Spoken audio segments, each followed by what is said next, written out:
Nemrod. Une histoire de Sornac. Racontée par Clément Sanso. Épisode 4. La première marche.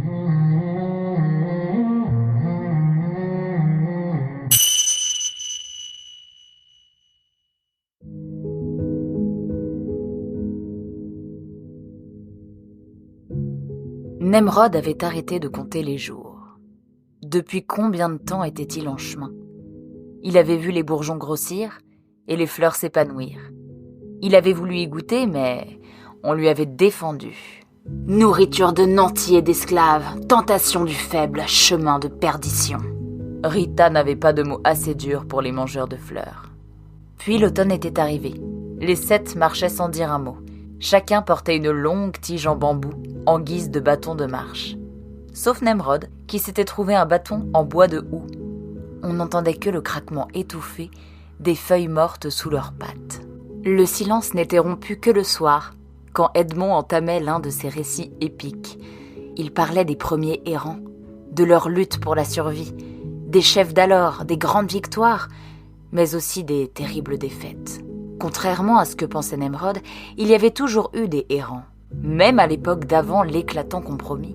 Les errants d'alors étaient généralement des renards très pauvres, qui n'avaient pas les moyens de se procurer de fleurs.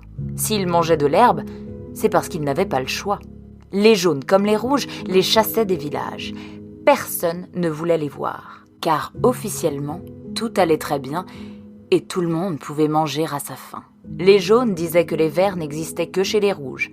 De l'autre côté de la grande forêt, on prétendait le contraire. D'un côté comme de l'autre, croiser un vert était considéré comme un mauvais présage. Pour fuir les persécutions qui venaient ajouter de la peine à une vie déjà difficile, les vers trouvèrent refuge dans les bois.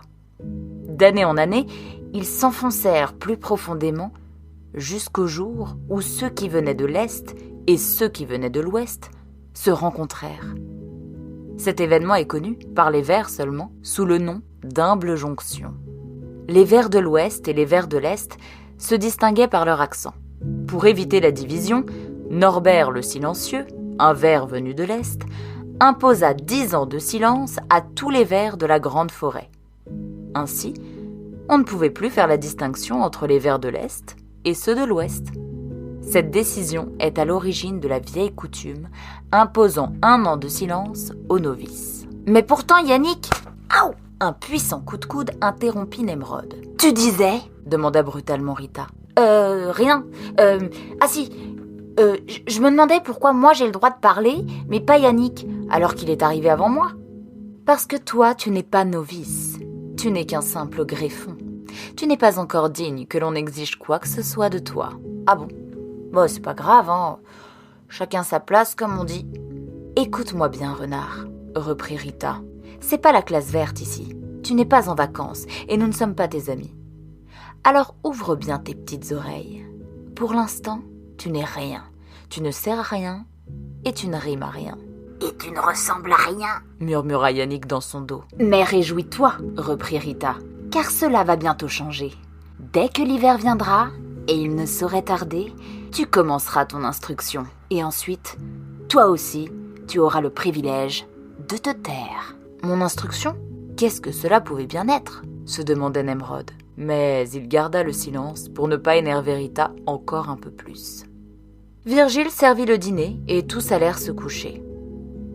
Quelques semaines plus tard, l'hiver était là. Les chênes n'avaient plus leurs feuilles et la neige commençait à alourdir les branches de sapin. La veillée allait commencer. Les 7 renards étaient assis en cercle autour du feu. Mais ce soir-là, ce ne fut pas Edmond qui prit la parole. « Renard !» ordonna Rita. « Oui !» répondit Nemrod les yeux baissés. « Approche !» Nemrod fit quelques pas vers la redoutable petite renarde vert absinthe. Les autres se levèrent et vinrent se mettre derrière leur chef. Toute la patrouille faisait maintenant face à Nemrod. Les visages des 6 ondulaient à la lumière de la flamme. « Demain, dès l'aube, tu partiras, » reprit Rita. « Comme vous voudrez, » répondit Nemrod. « Cesse de m'interrompre. Tu partiras vers le sud, et tu marcheras jusqu'à l'orée de la grande forêt. là où commencent les terres corrompues de la fausse République. C'était comme cela que les Verts appelaient la République orange. « Yannick !» appela Rita. Le grand et gros renard fit un pas en avant. « Parle !» ordonna Rita. Yannick s'éclaircit la gorge. Cela faisait longtemps qu'il n'avait pas pris la parole. Sa bouche était pâteuse et sentait mauvais. Ses yeux brillaient d'une lueur méchante. « Pour entrer un noviciat chez nous, tu dois d'abord prouver ta fidélité à la cause. C'est l'objectif de la première marche. Ce serait un honneur pour moi. »« Attends un peu avant d'user de grands mots, » coupa Yannick. « Et écoute-moi bien. L'objectif de la marche est décidé par le dernier renard à avoir été accepté dans le groupe. Le novice. Moi, Yannick. C'est moi qui ai fixé les objectifs de ta première marche. » Nemrod s'obscurcit. « Que dois-je faire ?» demanda-t-il d'une voix inquiète. « Tu dois détruire les stocks de tournesol entreposés à Senonches. »« À Senonches ? Mais c'est sur les terres de la fausse République. » »« Ça te pose problème ?»« Non, c'est juste que je risque de me faire repérer rapidement. On n'aime pas trop les Verts là-bas. » »« Sans blague !»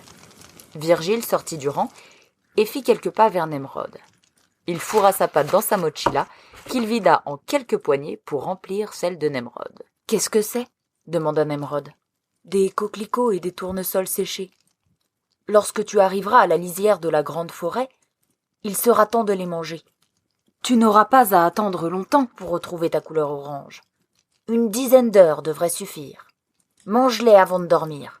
À ton réveil, tu seras prêt. »« Merci, Virgile. »« De rien, renard. » Yannick reprit. « Pour te rendre à Senonches, ce n'est pas compliqué.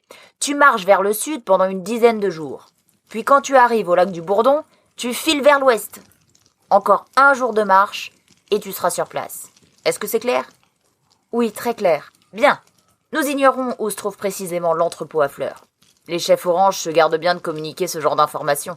À toi de te débrouiller pour le savoir. » »« Et une fois que je sais où il se trouve ? » ?»« Tu le détruis. » Yannick fouilla dans sa mochila et en sortit quelques allumettes qu'il posa devant lui. « Tu brûles tout. » Nemrod se baissa et ramassa les allumettes. Tout brûler ? Alors que l'hiver ne faisait que commencer. Les conséquences seraient terribles pour les renards de la région. Ça serait la famine. « Nous comptons sur toi, » conclut Yannick, le sourire aux lèvres. « Une dernière chose. » Mirko s'était avancé. « Je me suis porté caution pour toi. Si tu profites de ta mission pour tenter de rejoindre ta famille ou je ne sais qui là-bas, c'est moi qui paierai pour ta trahison. Tu sais ce que tu me dois. Sois à la hauteur de ma confiance. Promis. » « De toute manière, si tu tentes quoi que ce soit, on te retrouvera, » avertit Yannick, menaçant. Chacun reprit sa place autour du feu. Mais ce soir-là, on garda le silence. Le lendemain, lorsque Nemrod se réveilla, ses compagnons avaient disparu. Au premier rayon du soleil, il prit la route du sud.